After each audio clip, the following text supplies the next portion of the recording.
welcome our new robot overlords. Meet Ham, a humanoid robot that can smile, frown, wink, or even act drunk, all at the push of a button. Wowing crowds at an electronics fair in Hong Kong, Ham's myriad facial expressions are controlled by 40 motors. These are covered with a unique human-like skin called frubber, short for flesh rubber. The ultra-realistic android can also recognize and interpret the expressions of real humans it comes into contact with. All right, you guys know I love these robot stories. I love all the future stories. The creepy part of that, I thought the creepy part? The whole thing was pretty damn creepy, but frubber. Rubber. Flesh rubber. All right, you know, we just did a segment on living forever. You mocked living forever, Ben. I did. But robots, will you at least concede that robots are going to replace us? Yeah, I mean, to some extent. I mean, they're talking about healthcare. It's good. It's just more people would lose their jobs, could lose well-paying jobs. I'm all for it. You know, that piece was like, I don't know how much we just showed there, but a piece is like 1:50. And Yeah, like, we'll link to the full video. it's not that good. Like, because in that story, basically, here's what we saw the robot do. Like, this is my camera right here? Yeah, right here. So we saw the robot do like 9 times. Oh, Like, that's wow, it. Separate eyes. Yeah, separate eyes. Like, it So can he wink. can do a little more than Rand Paul can do with his face. That's right. That's totally right. So I don't know, man. I just like, and I love that one of the settings is drunk. Like, because that's what you need. Like, because the future of healthcare, that's what you want.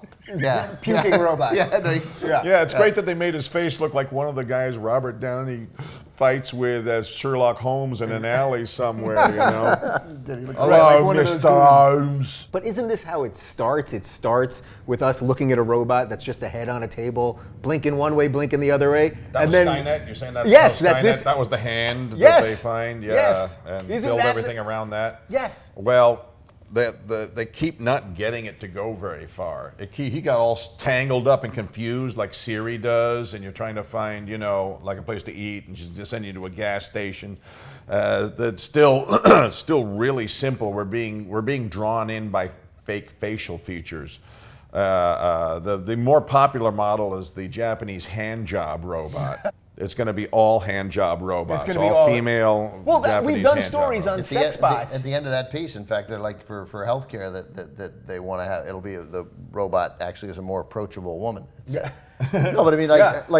it's like he couldn't stand to do the story the way, and I'm sure that, yeah, I mean that seems to be where it's headed anyway. But I mean, why is if it's for healthcare, why is the female more? It's a robot. Right, so right literally now- couldn't make difference. Not real. Hey, this isn't gay if a male robot's jerking me Right, off, is it? exactly. Would you be jerked off by a male robot as a heterosexual man? Only on a long drive. No.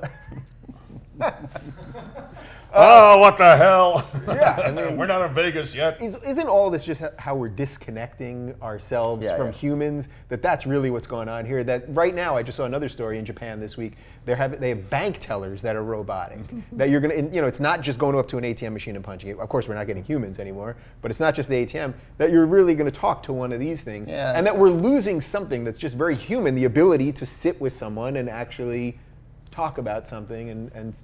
I come from this local news background, and I mentioned it in an earlier segment, but what we've lost is any sort of authenticity. We have, the reality TV worked in the beginning with Survivor because we actually felt like we were getting something authentic. I didn't watch it, but I saw a couple episodes, and it was. They left so much of the book out.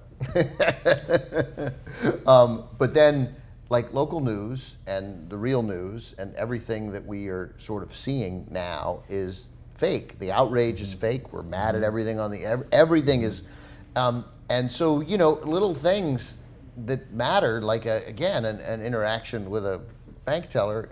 At least it's real. At least it's authentic. And I enormously bemoan the loss of authenticity. But what there really is going to be the loss of are jobs, and that's what this is. I mean, robots, it's fun. When you think about robots, you like doing robot stories because you're like, hey, it'd be great. Me and David will have a robot in the house, and he'll like sweep up and do the dishes. But then what's David gonna do? It's funny, and do fun stuff. But who's gonna buy the robots are Kaiser, and they're going to buy 375,000 of those robots. Yeah. And that'll let them fire 675,000 people. Yeah.